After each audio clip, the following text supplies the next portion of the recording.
నిరంతరం భగవాన్ నామ స్మరణ ఎలా సాధ్యం అనే విషయాన్ని మనకి ఈ ప్రశ్నకి సమాధానం మనకి తెలియజేస్తున్నారు.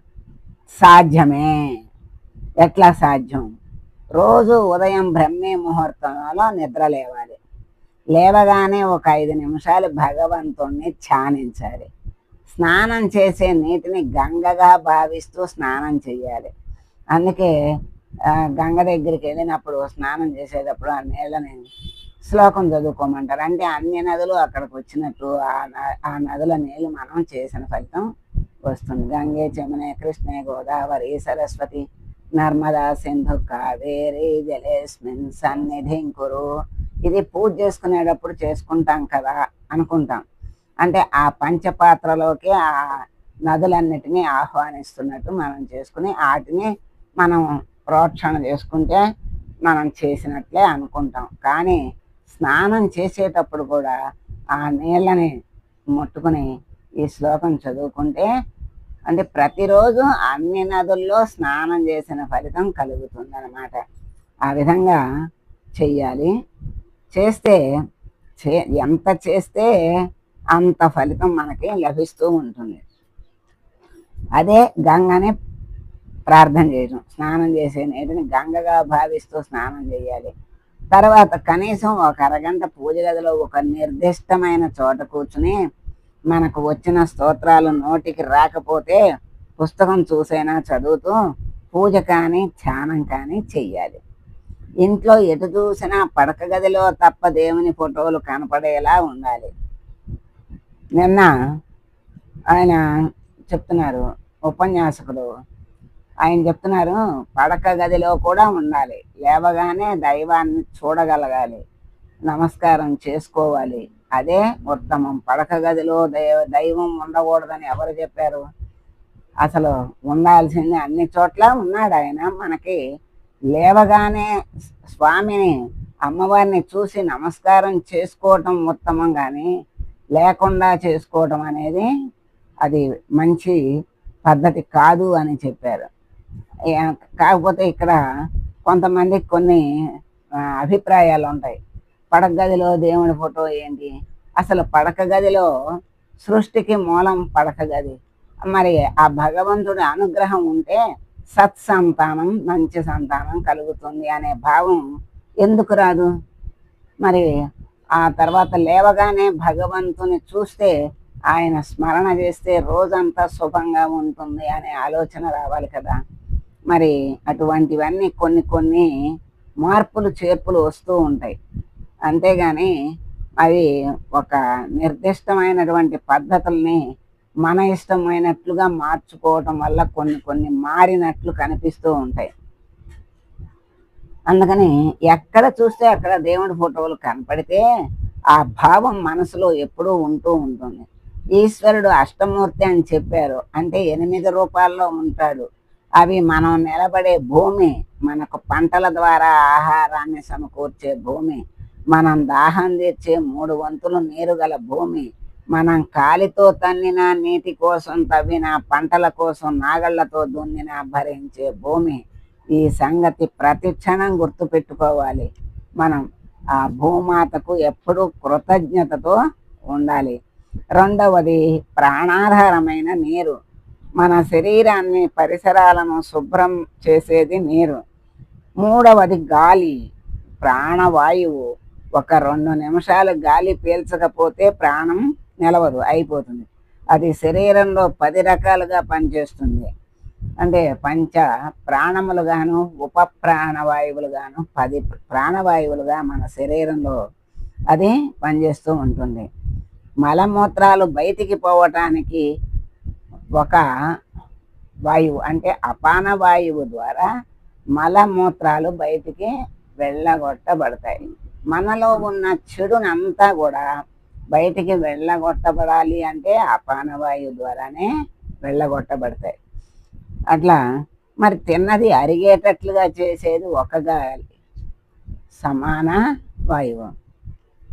శరీరం అంతా వ్యాపించి వ్యానవాయువు నిలబడేటట్టుగా చేసేది వ్యానవాయువు. మరి ఉదాన వాయువు గొంతు దగ్గర ఉంది, వాక్కుని ఇచ్చేటువంటిది ఉదాన వాయువు. శ్వాసను పీల్చుకునేటట్టుగా ప్రాణవాయువు మనకు ఉంది. అపాన వాయువు చెడు గాలిని బయటికి వదలటానికి అపాన వాయువు పనిచేస్తాయి. ఇవి పంచ ప్రాణవాయువులు. ఈ పంచ ప్రాణవాయువులకి ఉపవాయువులు నాగ, కూర్మ, కృకుర, దేవదత్త, ధనంజయ వాయువులని ఇంకొక 5 ఉపవాయువులు అంటారు. ఇవి దగ్గించేవి, తుమ్మించేవి, మరి కఫాన్ని వెళ్ళగొట్టేవి, అట్లా 5 పనులు చేస్తూ ఉంటాయి. అట్లా 10 వాయువులు మనలో పనిచేస్తున్నాయి. ఆ వాయువుల్లో ఏది పని చేయకపోయినా అనారోగ్యం పాలైపోతాం. అట్లా మలమూత్రాలు బయటికి పోవటానికి, ఆహారం అరగటానికి, పుట్టటానికి, దగ్గు, తుమ్ము, ఆవలింత అన్నిటికీ వాయువే కారణం. ఆహారం వాడుకోవటానికి కడుపులో జఠరాగ్నిగా ఉండేది అగ్ని. అగ్ని ఎట్లా ఉంది? జఠరాగ్ని రూపంలో కడుపులో ఉండి తిన్నది అరిగేటట్లు చేస్తుంది. కనుకే శరీరానికి శక్తి వస్తుంది. ఇక మనం మిగిలిన భూతాలకు ఆశ్రయం ఆకాశం, అవకాశం. ఆకాశం అంటే ఖాళీ, ఆకాశం అంటే అవకాశం అంటారు. అవకాశం అంటే ఖాళీ. ఇది 5వది. ఇవి ఒకదానికి ఒకటి సూక్ష్మం, అంటే ఒకదానికంటే ఒకటి సూక్ష్మంగా ఉంటాయి. తర్వాత మనకి వెలుగునిచ్చి వర్షాలకు కారణమయ్యే సూర్యుడు ప్రత్యక్ష దైవం. ఆయన్ని ప్రత్యక్ష దైవం, నారాయణుడు, సూర్యనారాయణుడు అంటాం. సస్యాలకు అమృతమయం చేసే చంద్రుడు, అమృత కిరణాలను ప్రసరింపజేసి సృష్టిలో వాటి అన్నిటికీ కూడా తేజస్సుని కలిగించేది చంద్రుడు. ఇక చివరిది సృష్టిలో జీవుల్లో చైతన్యంగా ఉండే పురుషుడు. పురుషుడు అంటే మరి పురమునందు ఉండేవాడు పురుషుడు. పురము అంటే శరీరము. అంటే ఆడవాళ్ళల్లో ఉండడా, మగవాళ్ళలోనే ఉంటాడా అంటే పురములు అందరికీ ఉన్నాయి.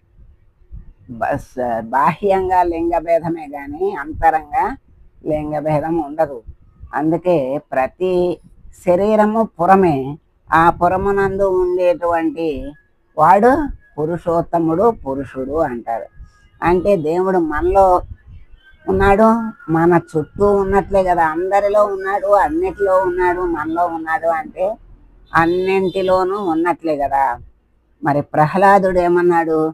కలడంబోది కలండు గాలి, కలడాకాశంబునం దిక్కులం, కలడగ్ని దిశలం, పవళ్ళ నిశలన్ ఖజ్జోత చంద్రాత్మలం, కలడోంకారమునం త్రిమూర్తులం, త్రిలింగ వ్యక్తులం అంతటం, కలడీసుండు కలండు తండ్రి వెదుకంగా ఏల ఈయా ఏడం అన్నాడు.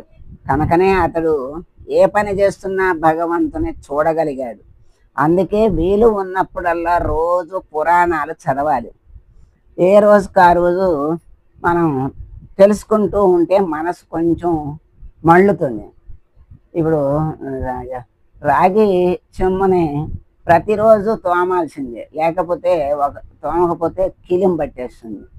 అట్లాగే నూతిలో నీళ్ళు ఇప్పుడు వాళ్ళకి తెలియదు, మనకు తెలుసు పెద్దవాళ్ళందరికీ. బకెట్కి తెట్ట కొట్టి ఆ తెట్టని పక్కకి తొలగించి మంచి నీళ్ళనే తీసుకుంటాం. ప్రతిసారి ఒక బకెట్ తీసుకున్నాం కదా అని రెండో బకెట్ అది తెప్ప కొట్టకుండా తీస్తే అంతా తుక్కే వస్తుంది దాంట్లోకి. అందుకని ప్రతి క్షణము మనం ఆ చెత్తని ఎట్లా తీసేసి మంచి నీళ్ళని ఎలా తీసుకుంటున్నామో అలాగే పరమాత్మని అనుక్షణం తలుస్తూ ఉంటే మనలో ఉన్నటువంటి చెడంతా పోయి మంచి శుద్ధి అవుతుంది. మనశుద్ధి, చిత్తశుద్ధి అయితే మరి మనిషి శుద్ధి అయినట్టే. అందుకే పురాణాలు, సత్సంగాలు చేస్తే ఆ మనిషికి ఎప్పుడు కొంచెం అది దృష్టిలో ఉంటుంది. గనక పురాణాలు చదవాలి, ప్రవచనాలు వినాలి. కొంతకాలానికి అలవాటై రోజంతా భగవంతుని ధ్యానించటం అలవాటైపోతుంది. ఎంతలా అలవాటు అవుతుందంటే రాత్రి నిద్రలో మెలకువ వస్తే వెంటనే మనసు దేవుని వైపు వెళ్ళి ఏదో స్తోత్రమో మంత్రమో అప్రయత్నంగానే అందుకుంటుంది. మీరు కూడా అందరూ ప్రయత్నించండి, పొందండి. మనం పొద్దుస్తమానం చదువుకుంటూ ఉంటే మనకి సంఖ్య కోసం అడుగుతున్నారు, వాళ్ళ కోసం మనం చదువుతున్నాము అనుకుంటున్నాము. కానీ అలా అనుకోవటం అజ్ఞానం. వాళ్ళ కోసం కాదు, ఎవరు చదువుకున్న ఫలితం వాళ్ళకే ఉంటుంది. ఆ కోటిలో కలిస్తే ఇంకా కోటి ఫలితం ఉంటుంది. మరి అందుకే పెద్దవాళ్ళు పడుకునేటప్పుడు భగవంతుణ్ణి తలుచుకుంటూ నమస్కారం చేసుకుంటూ ధ్యానిస్తూ పడుకోండి. పడుకుంటే తెల్లారే వరకు మనసు దాని మీదే ఉంటుంది గనక తెల్లవార్లు భగవంతుని స్మరించిన ఫలితం వస్తుంది అని మన పెద్దవాళ్ళు ఎప్పుడూ చెప్తూనే ఉంటారు. అందుకని అలా మనం స్మరిస్తూ పడుకుంటే మనకి అలా అలవాటైతే మధ్యలో లేవగానే ఏదైతే చదువుతున్నామో స్మరిస్తున్నామో అది టక్కుమని గుర్తొస్తుంది. అంటే అది మన మనసులో అలా నిలిచిపోయిందనే కదా అర్థం. అట్లాంటి అలవాటు అవ్వాలి. అలవాటు అయితేనే మనము ప్రాణం పోయే సమయంలో మనం భగవంతుని స్మరించాలి అంటే ఎంతో సాధన చెయ్యాలి. ఎంతో సాధన చేస్తే కానీ మరి మనసు ఎప్పుడూ భగవంతుని యందు ఉండాలి అంటే సాధన చేయాలి, సాధ్యం చేసుకోవాలి. ప్రయత్నం చేస్తే ఏది సాధ్యం కానిది లేదు. ఆ విధంగా నిద్ర మరి మా పెద్దవాళ్ళు కానీ, అమ్మ నాన్నలు కానీ, లేకపోతే టీచర్స్ కానీ, రే నిద్రలో లేచినప్పుడు అడిగినా కూడా ఎక్కని చెప్పాలిరా అనేవాళ్ళు. అంటే వాళ్ళు చెప్పేది అప్పచెప్పమని వాళ్ళు చెప్తున్నారు. మరి పెద్దలు చెప్పేది భగవంతుడిని స్మరిస్తూ పడుకుంటే మళ్ళీ మధ్యలో లెగిస్తే ఆ భగవంతుని స్మరణ మనకి తెలియకుండానే అప్రయత్నంగా వస్తుంది. అలా రావాలి. అలాంటి సాధన చేస్తే మరి జీవన్ముక్తుడే అవుతాడు చివరికి. అలా ప్రయత్నం చెయ్యండి, అందరూ సాధ్యం చేసుకోండి, అందరూ ముక్తిని పొందండి. అలాంటి స్థితి రావాలని మనం భగవంతుని కోరుకుందాం. శుభం భూయాత్. సర్వే జనా సుఖినో భవంతు.